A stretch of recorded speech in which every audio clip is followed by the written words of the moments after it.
Pour prier, pousser comme toi par l'Esprit. Seigneur, nous irons au désert pour prier, pousser comme toi par l'Esprit. Et nous goûterons le silence de Dieu et nous renaîtrons dans la joie. Et nous fêterons notre Pâques au désert, nous irons dans la force de Dieu. Père, du Fils et du Saint-Esprit, Amen. le Seigneur soit avec vous. Et avec votre esprit. Le conflit et les tensions, certainement il y en aura peut-être toujours, mais Jésus nous apprend comment y faire face, surtout accepter la réconciliation. Voilà ce que nous allons demander au Seigneur. Au-delà de tout ce que nous avons comme faiblesse, nous savons que même en nous appelant frères dans la communauté chrétienne, voilà que les conflits, les tensions ne nous épargnent pas.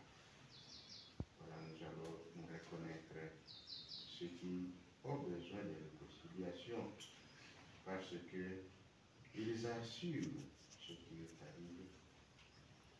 Nous devons donc continuer à faire cet effort de nous assumer dans nos divergences, dans nos mésaccords, dans parfois des situations qui nous mettent dans une sorte de confrontation. Donc que chacun puisse s'assumer et accepter le vivre ensemble au-delà de nos différences. Voilà ce que nous allons demander comme grâce aujourd'hui.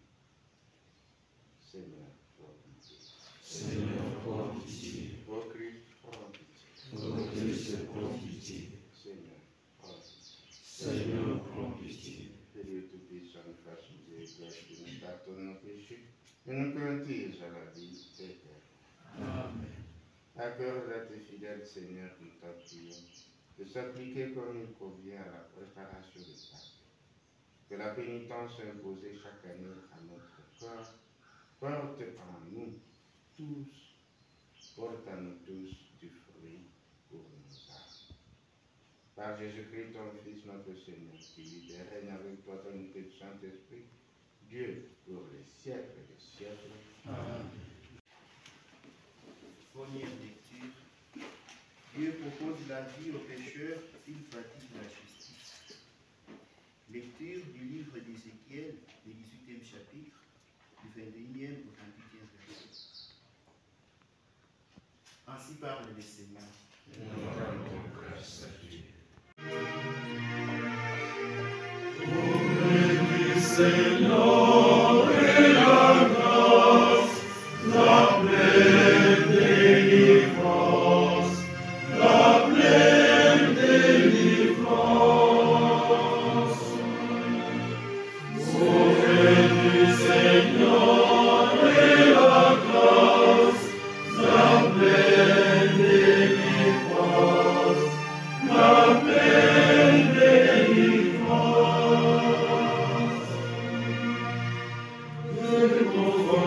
J'ai pris vers toi, Seigneur. Seigneur, écoute mon appel.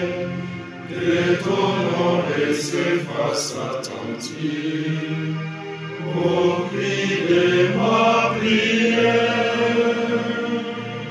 Si tu retiens les fautes, Seigneur, Seigneur qui subsistera.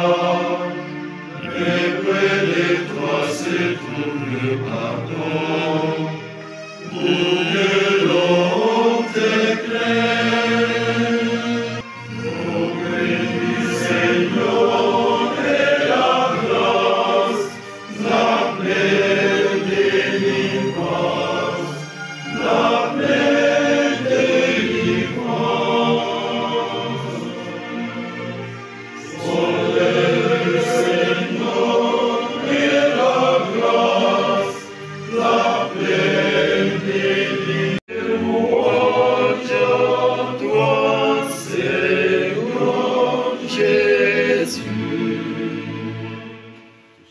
soit avec vous. Et avec votre esprit. Bonne nouvelle de Jésus-Christ selon saint Matthieu.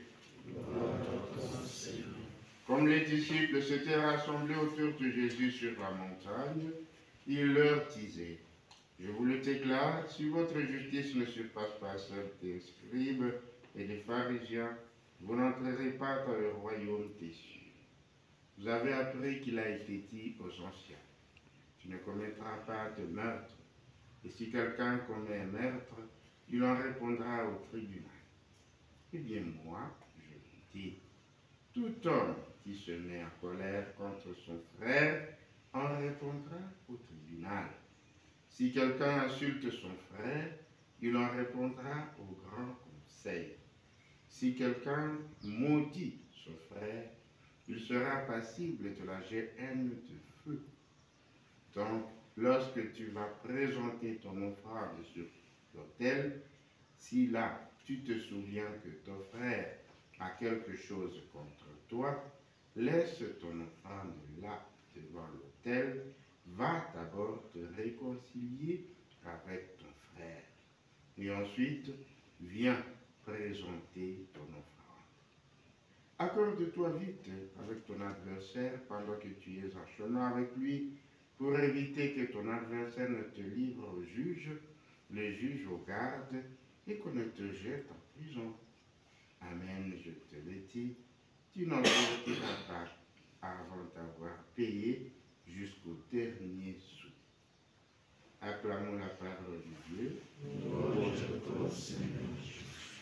Shalom, chers frères. Shalom, frères. Les deux lectures d'aujourd'hui ont ceci de commun qu'elles nous invitent au repentir et à la réconciliation. Si le méchant se détourne de tous les péchés qu'il a commis, il vivra, il ne mourra plus. Mais si le juste se détourne de sa justice, il ne vivra plus. Cette lecture présente une alternative, soit la vie, soit la mort, pas l'idée à la fois. Et la condition pour vivre, c'est la conversion. Cependant, d'aucuns pensent que la conversion appartient à une catégorie de personnes. Mais le prophète Ézéchiel rassure que même l'homme le moins bon de tous peut se convertir s'il le veut. Des fois, nous sommes de ceux-là qui réduisent l'homme à sa faute, tout en ignorant qu'il peut changer un jour, d'autant qu'il soit un être de surprise. Chers frères, n'hésitons donc pas de faire un pas de plus vers la conversion dans l'espoir de recevoir la miséricorde divine. Car notre Dieu est tendre et miséricordieux, il nous patiente malgré nos imperfections. Également, ne réduisons pas certaines personnes à ceux qui nous ont fait du mal. N'oublions surtout pas que l'homme est une mine et un océan de possibilités. Il est un être qui se voile et qui se dévoile. Il peut donc nous surprendre, surtout positivement. Ne soyons donc pas pessimistes à son égard. Cette même lecture présente un autre extrême, celui de la déchéance de l'homme juste. À un moment donné, nous pouvons paraître justes aux yeux des hommes, et à un autre, nous déclinons. Il est de notre part de rappeler que la déchéance de l'homme juste résulte souvent du suivisme et de l'endoctrinement. Actuellement, nombreux sont ceux qui adhèrent aux idéologies sans toutefois les comprendre. Et certains sont surtout poussés par le fanatisme. Cet aspect de la première lecture nous invite donc à vivre à la première personne notre aventure de foi. Il nous rappelle également notre fragilité humaine. D'autant que nous soyons des êtres jetés dans le monde, nous sommes exposés à toute tentation de chute si nous ne nous laissons pas accompagner par la grâce de Dieu. L'Évangile, quant à lui, est un appel à la réconciliation. Parfois, nous gardons rancune contre nos frères jusqu'à rompre nos relations. Ces temps de carême nous invitent à soigner nos relations brisées en vue de favoriser un vivre ensemble et harmonieux. Et ces soins des relations entrent dans la compréhension, l'acceptation et l'écoute attentive de l'autre.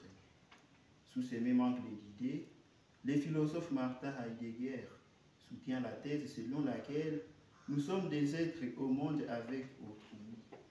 Et pour comprendre les transcendants, les dieux de nous chrétiens, le Dasein doit d'abord comprendre ou saisir l'autre dans sa disposition et dans sa disponibilité.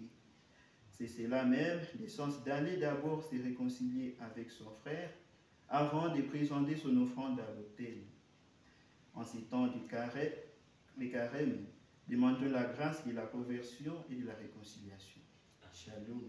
Shalom. Pour la nourriture sainte de son sacrement, nous renouvelle, Seigneur, qu'elle nous purifie de nos anciennes manières de vivre, pour nous faire participer au mystère du salut. Par Jésus le Christ, notre Seigneur. Amen. Seigneur soit avec vous. Et avec votre esprit. Et que tout soit vous bénisse. Le Père